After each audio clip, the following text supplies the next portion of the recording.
We're now going to use long division on polynomials. In particular, what we want to do is divide x squared plus 1 into 3x cubed plus 4x squared plus x plus 7. The process is not that different than long division using the real numbers. What we do is we look at the highest degree term in the divisor, which is x squared. We ask how many times does x squared divide into highest degree term in the dividend. Well, x squared divides into 3x cubed exactly 3x times.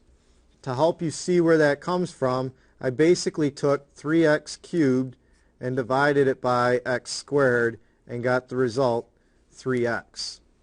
We then take 3x and multiply it by x squared plus 1. 3x times x squared gives me 3x cubed. 3x times 1 gives me a plus 3x. Now what I'm going to do is align vertically all the like terms so that the next step is easier.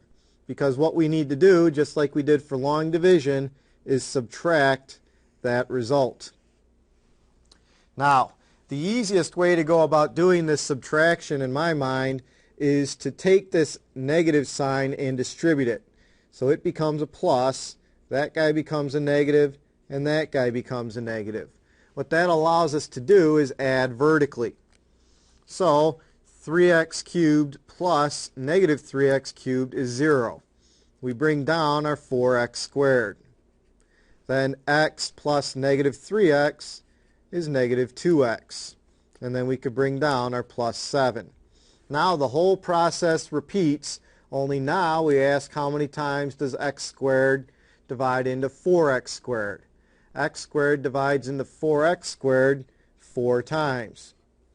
4 times x squared is 4x squared. 4 times 1 is 4. We now go ahead and do the subtraction again.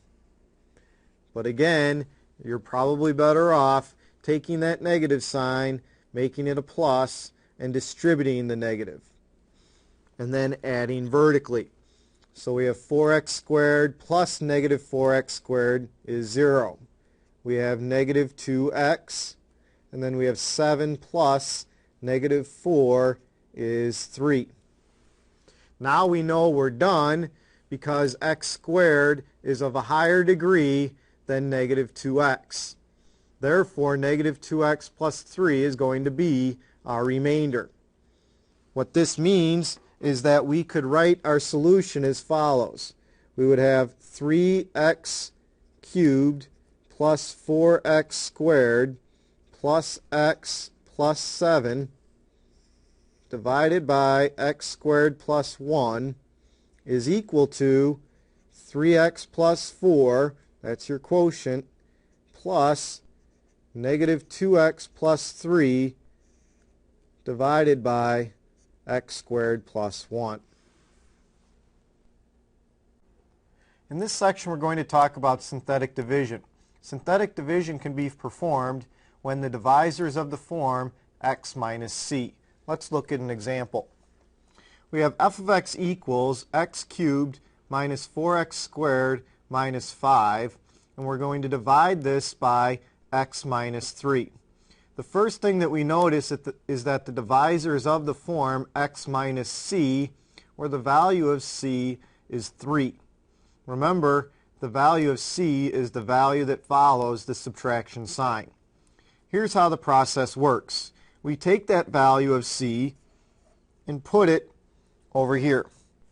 Then what we're going to do is install the division symbol, and rather than writing the entire dividend under the symbol, we simply write the coefficients of the dividend. So we start with the highest degree term, and its coefficient is 1. Then the next term has a coefficient of minus 4.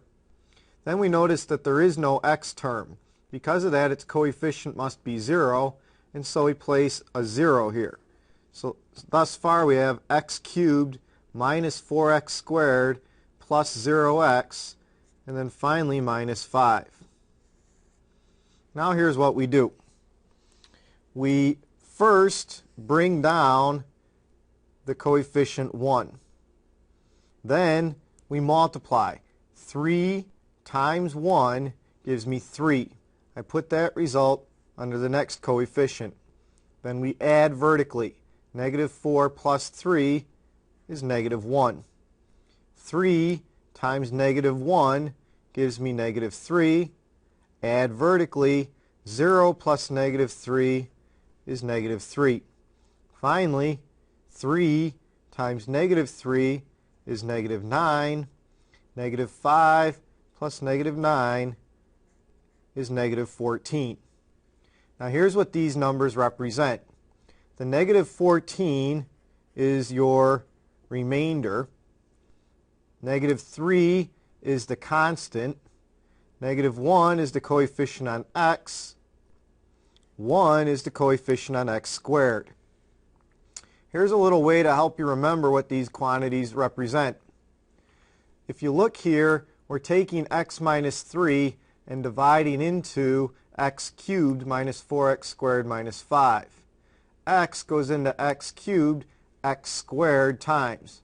In other words, your quotient is always going to be 1 degree less than your dividend when performing division using synthetic division.